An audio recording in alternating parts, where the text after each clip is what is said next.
Vai, Corinthians, está começando mais um LoganCast, podcast do Wolverine Cult corintiano. Eu sou Vitor Toneto, criador da página. E bem, hoje voltando ao nosso estilo clássico, vamos fazer um relacionamento entre Pulp Fiction, o clássico de Quentin Tarantino, e o ano de 1995 do Corinthians. Então, bora lá. Pulp Fiction é um filme de 1994 escrito e dirigido por Quentin Tarantino.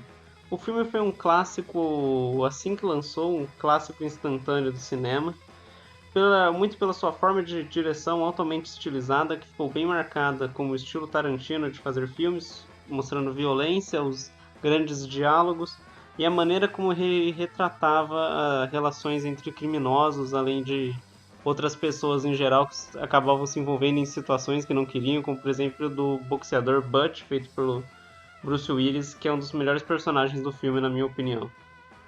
Bem, o enredo é não linear, ele fica mudando a linha do tempo o tempo todo. Ficou até paradoxal o que eu falei agora. E bem, mas no geral os dois principais personagens é os dois principais personagens é o Judas, feito por Samuel L. Jackson, e o Vincent Vega, feito pelo John Travolta. Você lê a Bíblia, Brad? Leio, sim. Pois tem uma passagem que eu memorizei que se ajusta bem a essa ocasião. Ezequiel 25:17. O caminho do justo está cercado por todos os lados pelas iniquidades do egoísta e pela tirania dos maus. Abençoado seja aquele que, em nome da caridade e da boa vontade, conduz o fraco pelo vale da morte, pois ele é verdadeiramente o guardião e o protetor dos filhos perdidos.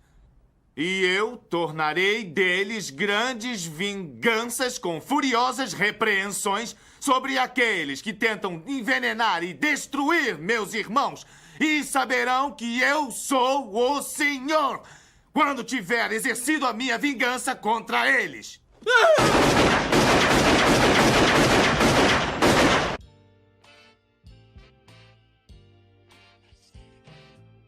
Bem, a nossa história com o Corinthians não vai começar em 1995, e sim na final da Copa Bandeirantes em 1994. A Copa Bandeirantes, que era um torneio praticamente amistoso, mas que tinha um grande diferencial, que ele dava uma vaga para a Copa do Brasil no ano seguinte. Naquela época não era tão fácil para a Copa do Brasil, apenas 2 times de cada estado iam. Era um torneio bem exclusivo, para falar a verdade. Era bem mais difícil, talvez, se você parar para pensar.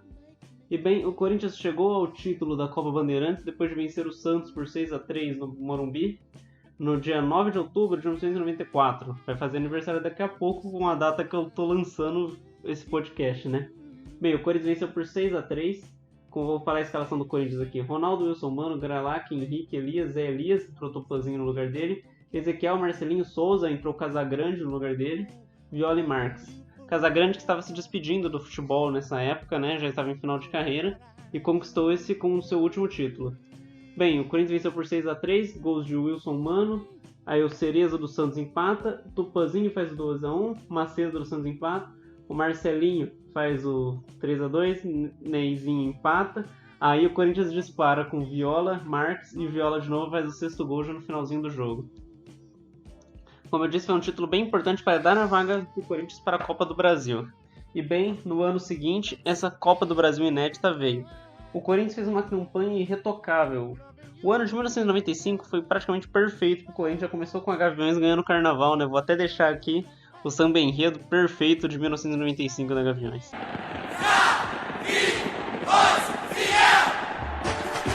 Me dê a mão, me abraça, viaja comigo pro céu.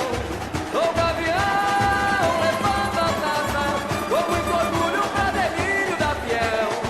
Me dê a mão, me abraça, viaja comigo pro céu. Sou gavião, levanta a taça, com muito orgulho pra delírio da fiel. Um brinde ao jubileu de prata. Convido a massa pra comemorar. Explode um grito na galera. Tem gol de fera para delirar. Esse já é um clássico samba enredo dos carnavais de São Paulo, né? Um dos mais famosos. E bem, foi parece que motivacionou o time do Corinthians para essa temporada. E o Corinthians jogou muito. Uma campanha praticamente irretocável na Copa do Brasil, né? O Corinthians foi invicto e chegou na final depois de golear o Santos por 5-0 no Chegou na final depois de golear o Vasco por 5-0 no Pacaembu. E no primeiro jogo da final venceu o Grêmio por 2-1. O Grêmio de Luiz Felipe Scolari, que foi inclusive campeão da Libertadores esse mesmo ano, foi um ano incrível do Grêmio, e o Corinthians conseguiu vencer em 2 jogos muito difíceis. Primeiro jogo 2-1, gol de Viola e depois de Marcelinho, fez 2-1 no golaço de falta.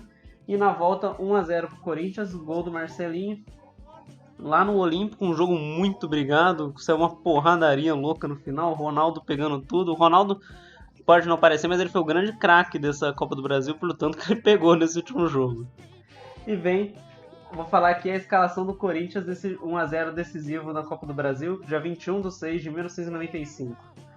Ronaldo, André Santos, João Vitor no lugar, Célio Silva, Henrique, Silvinho, Zé Elias, Bernardo, Marcelinho, Souza, Viola, Marques, entrou Tupazinho no lugar, o time de Eduardo Amorim. E bem, o Corinthians foi campeão da Copa do Brasil e ao mesmo tempo disputava o Campeonato Paulista. Nesse ano, diferente do que é o comum atualmente, né? Se bem que esse ano, em 2020, é exceção, que o Paulista está durando tanto. O Campeonato Paulista era mais longo, acabava em agosto. E bem, o Corinthians chegou no sufoco para a reta final do Paulista, depois de vencer a Portuguesa por 1-0 no Pacaembu, um gol nos acréscimos praticamente. O Corinthians conseguiu a vaga para a final e enfrentar o seu maior rival, o Palmeiras. E o Corinthians naquele momento vivia uma situação traumática com o Palmeiras, depois de perder o título do Paulista de 93 e principalmente do Brasileirão de 94 para o Palmeiras. E o Palmeiras que tinha o timaço da Parmalat, né? Vou até falar o time aqui.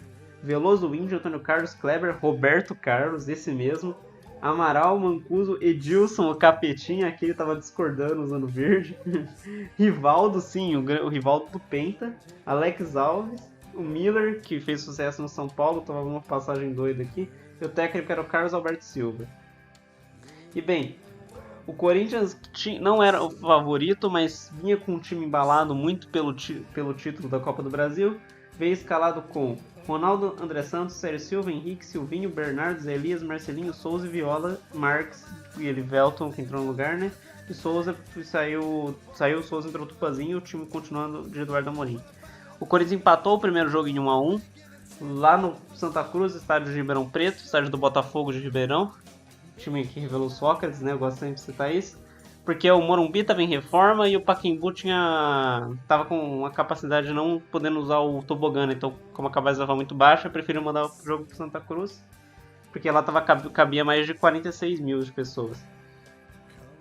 E bem, o Corinthians empatou o primeiro jogo em 1-1 e no segundo venceu por 2-1 de virada. Nilson abriu o placar do Palmeiras, Marcelinho empata com um golaço de falta e na prorrogação o gol decisivo de Elivelton no finalzinho da prorrogação, aos 12 minutos. O Corinthians garante o título e nesse momento se torna o maior campeão paulista e até hoje não foi ultrapassado.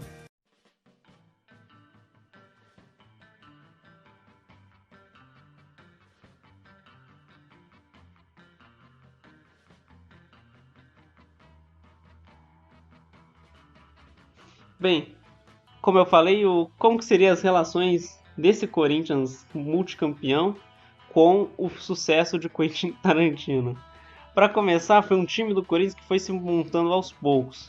Como a gente pode ver, com exceção talvez do Ronaldo, que já era campeão brasileiro pelo Corinthians em 90, não tinha e o Viola, né, que tinha sido campeão paulista em 88, não tinha nenhum outro grande ídolo do Corinthians, né? Pelo contrário, muitos ídolos foram se formando nesse time. O próprio Marcelinho, o polêmico Marcelinho, né? Surgiu aqui que ele virou o ídolo do Corinthians. O Silvinho, que depois fez história no Barcelona, foi revelação da base do título da Copa São Paulo do mesmo ano. Inclusive faltou citar ela, Cruz campeão. Depois de muito tempo voltou a ganhar a Copa São Paulo. E tem aquela estética, né? E aquela história, o Corinthians ganha a Copa São Paulo e é campeão no mesmo ano, né? De outros títulos. O Zé Elias, que era o Zé da Fiel, revelação da base, surgiu aqui. E o Marques também, que acabou fazendo muito sucesso depois no Galo, surgiu aqui também. Era um time bem forte, Henrique na zaga também, que jogava muito. Era um time bem forte do Corinthians, montado pelo Mário Sérgio um ano antes, mas que foi engrossar mesmo, foi ficar entrosado em 95. Assim como o filme Tarantino, né, que em 1992 tinha lançado seu primeiro filme, que era o Cães de Aluguel, que eu gosto bastante, mas que foi achar o seu estilo mesmo bem nesse Pulp Fiction, que, como eu falo, virou um clássico instantâneo, né? Muito porque ele conseguiu os atores que queria, conseguiu o seu projeto funcionar da sua maneira e tinha já um público interessado em assistir o filme, né? A história que fica... Isso pode até associar, como o Corinthians ganhou a Copa do Brasil antes de ser campeão paulista, né? Dá um pouquinho de quebra na cronologia do que é o natural atualmente, que é primeiro ser campeão estadual, depois ganhar o título nacional, né? Antigamente não era desse jeito, mas nesse período agora, né, desse jeito, então dá pra relacionar dessa brincadeira, que o Pulp Fiction muda muita cronologia, né? Começa pelo fim, vai pro meio, vai pro começo, termina no fim, termina no meio, fim, não lembro agora direito. Mas é isso. Depois do título de 95, veio o ano de 1996, óbvio. O Corinthians, que vinha com tudo buscando o título da Libertadores, até fez uma boa campanha. O título acabou... A gente acabou sendo eliminado pelo mesmo Grêmio, que ganhamos o título da Copa do Brasil. Acabou não vindo. Mas, né, o futuro reservava coisas boas pra gente. E isso a gente vai poder falar em outros programas. Antes de terminar, vou deixar aqui a narração do gol do Livelton, que deu o título pro Corinthians desse Campeonato Paulista de 1995, na narração de Galvão Bueno. Estádio Santa Cruz, Ribeirão Preto. Vai pondo fogo no estádio, torcedor do Corinthians. Aí Célio Silva para a cobrança. 2 minutos para o final da prorrogação. Ele vai arriscar de muito longe. Viola deixou atrás para Tupanzinho. Rolou de lado, ele Velton bateu.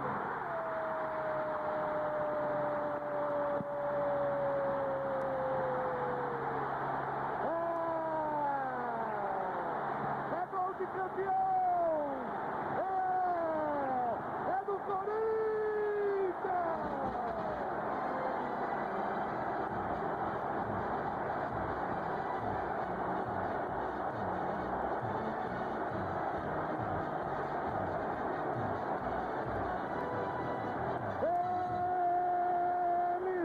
Número 17, faça a festa Elivelton, faça a festa Corinthians, faça a festa Coringão, o Corinthians rumba para ser campeão, o Palmeiras vai à luta, não tem pressa nenhuma, bate forte, bate para cima Ronaldo, o árbitro partiu atrás da bola, ele quer a bola do jogo, ele partiu para terminar o jogo, repare, ele vai pedir a bola, Flávio Conceição bate.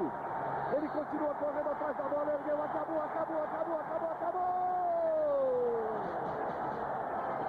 Corinthians, campeão paulista de 1995.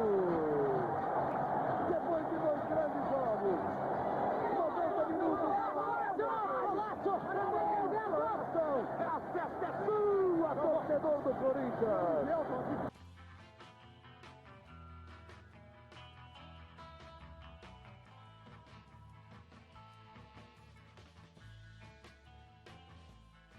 Obrigado por terem ouvido mais este podcast do Wolverine Cult Corintiano. Quem tiver no YouTube, gostaria de pedir que se inscrevam no canal, compartilhem com os amigos. Quem tiver no Spotify também, curtir, compartilhar o link, né? Ajuda bastante no Anchor também. É isso e vai Corinthians!